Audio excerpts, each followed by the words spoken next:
Olá, sou a Paula e vou falar sobre a influência do período de colheita na avaliação dos componentes de produção dos clones de cacau no sul da Bahia.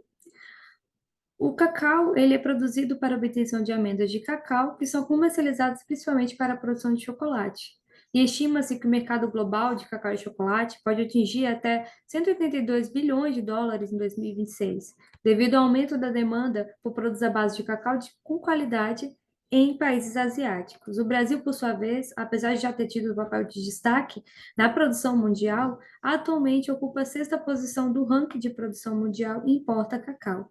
A queda progressiva da produção foi consequência de diversas crises socioeconômicas e fitossanitárias que ocorreram no sul da Bahia.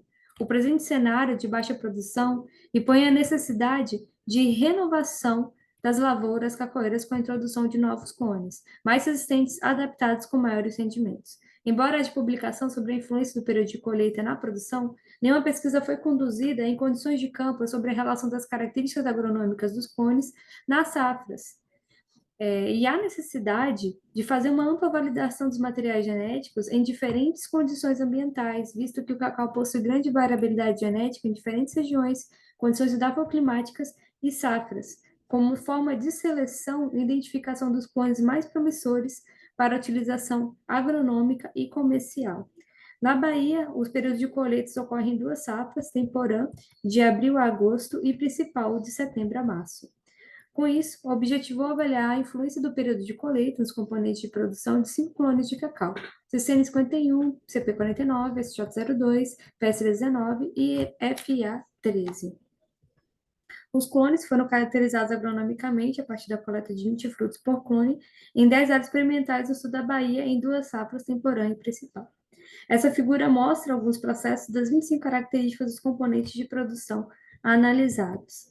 A análise de Tuck e as médias agrupadas pelo teste de Tuck revelaram diferenças significativas de todas as características analisadas, o que indica a presença de extrema variabilidade entre os clones.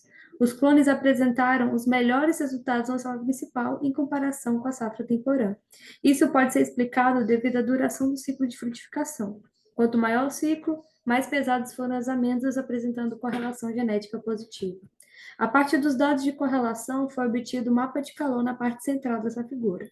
Das duas safras, o clone 651 destacou-se com o menor valor de síntese de fruto, que é o quanto de frutos são necessários para formar 1 quilo de amêndoa seca. O índice de fruto é considerado um dos componentes de produção mais importantes, pois é um indicador do potencial produtivo dos materiais genéticos. O dendrograma mostrou os padrões de similaridade entre os clones e nas safras na parte lateral dessa figura. O clone CCN51 foi alocado no mesmo agrupamento dos clones SJ02 e PS19, divergindo do esperado, isso porque o clone CP49 constitui uma cultivar selecionada a partir do CCN51.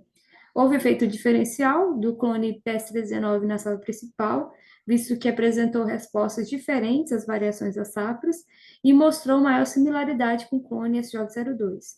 O clone FA13 foi a cultivar com menor influência do período de colheita. Estudos deveriam ser feitos quanto à estabilidade dos genótipos, pois o clone FA13 apresentou comportamento previsível, com pouca variação no fenótipo entre safras. O efeito diferencial da safra nas características dos genótipos pode ser explicado pelo desenvolvimento dos frutos ser altamente influenciado pela mudança no crescimento vegetativo do cacaueiro, sobretudo em resposta a fatores abióticos como temperatura, precipitação, radiação solar e umidade relativa. O padrão de agrupamento obtido resultou em uma composição de grupo variada, que é útil para identificar a importância relativa de cada característica agronômica dos clones nos diferentes períodos de colheita. Como conclusões, houve interações simples e complexas entre clones e safras, uma vez que ocorreu o efeito diferencial e respostas diferentes dos componentes de produção dos genótipos às variações dos períodos de colheita, e por isso a necessidade de uma mudança de como os componentes de produção de clones têm sido analisados até o momento, que é de forma anual, tendo em vista que o período de colheita deve ser considerado como fonte de variação.